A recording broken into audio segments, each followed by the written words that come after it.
Now Okay. this is information outside the officers club. I mean tests. Yeah. Soil sample testing. Go ahead. So this is on Yokosuka Naval Base, Officers Club, right at the entrance. You know, you get dropped off for a party or something, you're gonna get out of your car right here at that spot to walk into the Officers Club. Here you can see it's a huge amount of cesium, 13,203 becquerels, and this was taken July 20th, 2012. And you can see here that it was from the Yokosuka Naval Base Officers Club.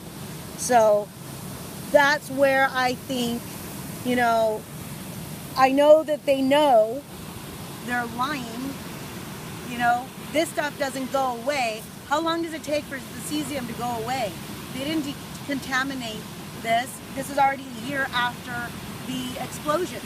Well, number one, the half-life of a lot of this stuff that's coming out is hundreds of thousands of years. We know for a fact there's MOX fuel in 3, experimental fuel in 6 and 6. So hundreds of thousands of years. But that bigger thing that people don't understand, this is an ongoing event. Now, I want people to very much understand this. When this happened and blew up, the wind was blowing out over North America for the first 6 days. Sanjay Gupta, Anderson Cooper were there on the scene. There you can look up the famous interview with this character, Jim Wall. She's going crazy. Should we get out in there? You know, and then immediately the next day they're home. Sanjay Gupta does his, Sanjay Gupta MD, the day Liz Taylor died, and he just, had this Japanese, how good for you it is while they came home. So 6 days after this happened, the wind started blowing in. That they had already made the decision they couldn't get in. They were lying. It had blown to smithereens. All these, even Unifor, I mean the whole bullshit on Unifor, we know for a fact because we had the FOIA documents. Unifor cracked immediately on impact. It wasn't the tsunami. G cheated on these reactors. These things cracked immediately on the shake, as Kevin Blanchard reported. This fuel spilled all over.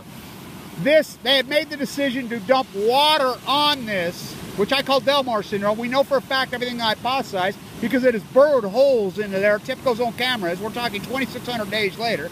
Over 7 years, we've seen the cameras down there. There's holes burrowing into the ground. So they have made the decision to pour water on it. Not so what, fresh water on it. Have they retained that water tanks? No, that's total bullshit. It has been pouring into the Pacific Ocean the entire time. The jet stream moves left to right to here. So this is an ongoing event. It's stronger today than it was yesterday. It's stronger than yesterday than it was the day before. It's ongoing. So to think that these things, it's just gone away. No, it hasn't gone away. It's getting worse and worse. And so the tide pools in California are all dead post-Fukushima. And I've documented. I walked Ocoach full of cancer documenting the tide pools are dead. Now the salmon are in heavy collapse, which I predicted on record escapement. They're dying at sea, which is documented now. I'm the only one who predicted this. They go to sea for 5 years. They started to collapse immediately, the Chinook. On cue, the first batch back from Fukushima. So this is an ongoing. So go ahead with your data. And I don't know if this is still current or not, but I read on ENE News that there were 600 tons of water going into the Pacific Ocean daily since 2011. Every day. Still today. Yeah. And so it is still happening. Today. For 7 years. 600 tons every day. So they come right out, and this has been widely reported. TEPCO will say we're relying on further technology, yet to be developed technology to handle this. Yeah. So the only people that could have handled this was the United States Navy. Was they sent in to handle this? There's no doubt in my mind they were sent out. Why were they backed out? There's no doubt. Can I prove this? Oh yeah, and I will. To protect the nuclear energy industry, which Obama was propped up, which Trump is all in, which, I mean, and if you don't believe me, the ex-prime minister, which Rachel has, I mean, her and I have both talked to him here in San Diego. You talked to him at his Delmar conference. I talked to him, you know. I asked him straight up, and he's hardcore anti-nuclear now. He'll start crying. He was crying. He was crying. And I asked him straight up, right to his face. I asked him, so why are you so anti-nuclear? You're the guy that built it up. And he said, the United States made me do it. And so these aren't just my words. These are his words. And it's been widely documented. They don't have a handle on it. The Navy, I've been told by multiple people in San Diego, because I have lots of ties with the Marines. I just left Pendleton, the base, you know, at Senate Opera just now.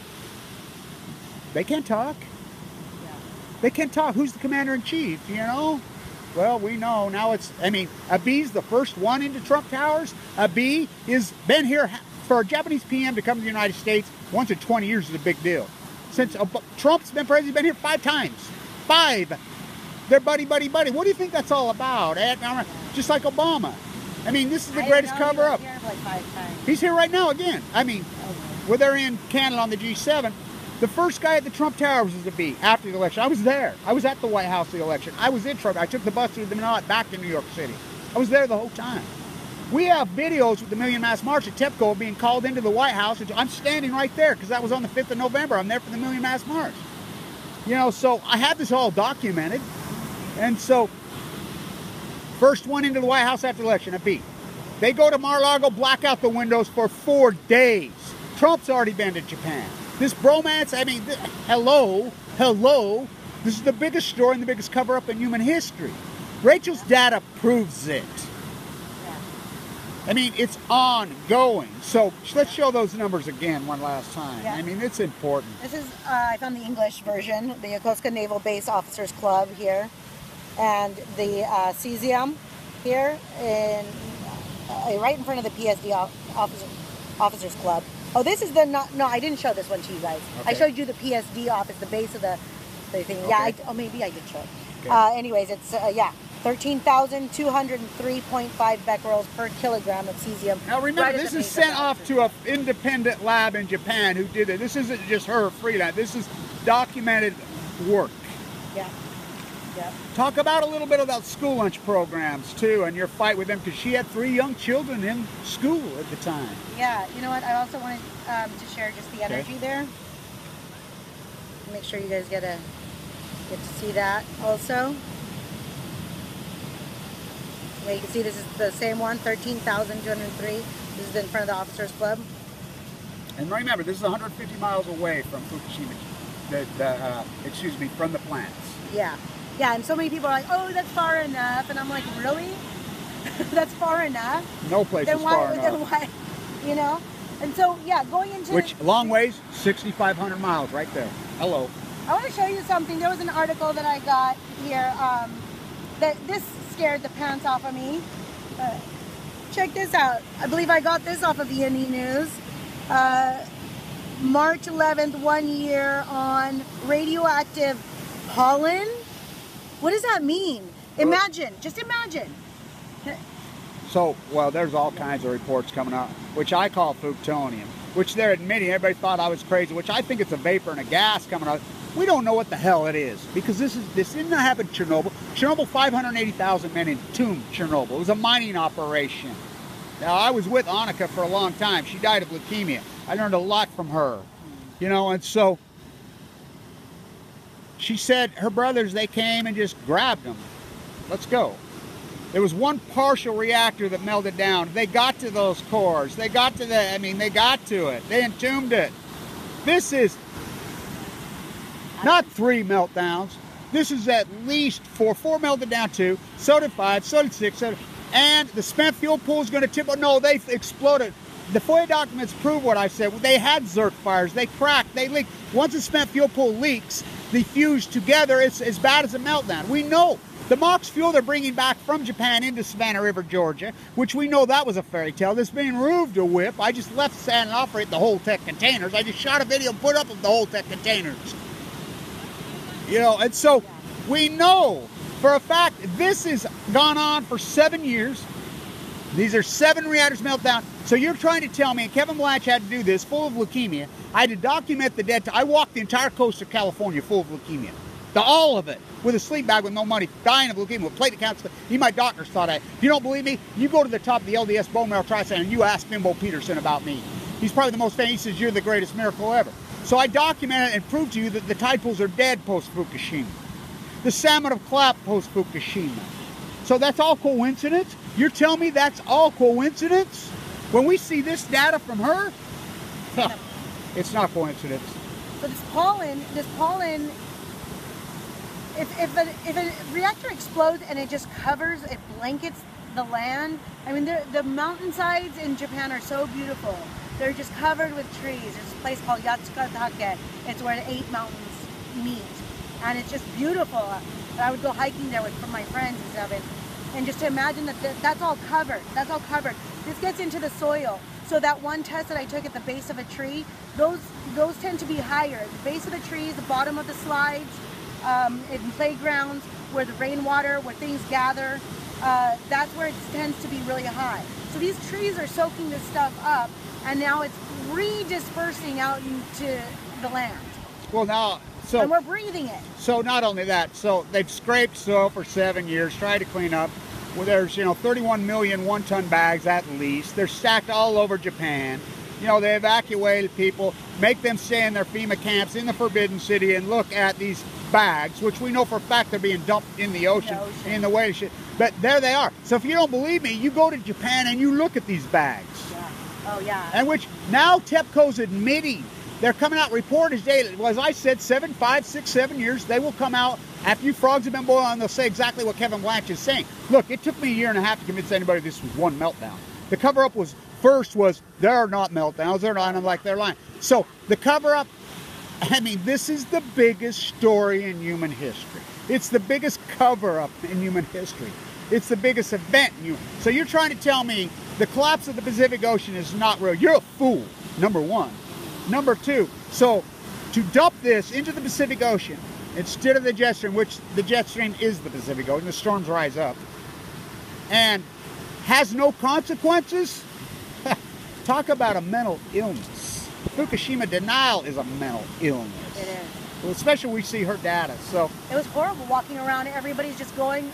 I came back. I evacuated to Okinawa on a ferry with my kids. My husband stayed behind. He called me 3 weeks later, telling me that everything is fine, everything's under control, it's all normal, everything's been settled, it wasn't a nuclear explosion, all this stuff that they were saying on the news and everything, and Japanese news. I knew otherwise because of people like Kevin and E&E News and the Norwegians and Germans and things information I was getting from the internet. I knew otherwise, but I thought, I'll come back. If he wants me to come back, I'll come back. How am I going to survive out here anyway? And so I thought I could live with the radiation. So if you see some of my videos that I made when I got back from Okinawa, it was me trying to figure out, and that's what all this is about, trying to figure out, how do I live here? We owned our own house, free and clear. We owned our own car. We had jobs, all of that, and to give all of that up. And, and I love Japan. I have so many friends and family, and I was fighting right alongside with them, and to ditch out on them. I felt like I was leaving the fight by coming back. And her husband's Japanese. Yeah. Your children are half Japanese, They went to Japanese school. Were they born there? One was born there. One was born there. Wow. We moved there when my older two were 2 years old and 4 years old. So they'd been in the Japanese schools and stuff. Now, I heard a rumor today, and I won't repeat it, but who we're talking about, who's also had a Japanese husband, had family over there, went through the same thing. Now, I heard a rumor up there hearing that he's full of cancer now. And I'm not going to say it because I want to verify this, but we know who it is, her and I. It's a friend of ours who was the same dynamic, who was getting no information except Ken Blatch videos. And I was told today that he's full of cancer, fighting for his life now. Yeah, I'm waiting for the other shoe to drop in my family. I'm just waiting. Oh, we're fighting. I've lived it my whole life. I had to go through the tragedy of watching my father die in the prime of his life from AML leukemia, this beautiful, so many people have. And for them to lie, and I want to say this, I got leukemia, it's going to give you leukemia, it's going to leave me. I get a radical form of leukemia that's almost unsurvivable, OS de novo, in my body in 2011. And I've had to do all this fight, while fighting for my life, in critical condition, attacked at every angle, 3,300 videos later, intense, focused fight. I think it's an absolute outrage and disgrace what this country has done to me, what this DOE, what the media, what everybody's done to us and our children and everything. Who the fuck do they think they are? It breaks my heart. I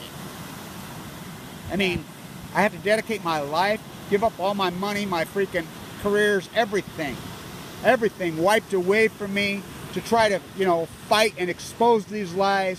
Do I get any thanks and joy for it? Oh, hell no. I get nothing. But I have my life. So we'll continue these the next few days, Rachel and I, and this is important historic data. You know, and she ran away from this in 2012. She was right here when I was right here the whole time. But I wonder why. Just like everybody else, and I know everybody. Out of fear.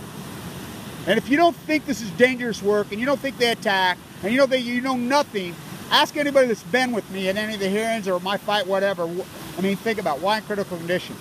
Of course you're under fear. Look at the attacks online, let alone in physical.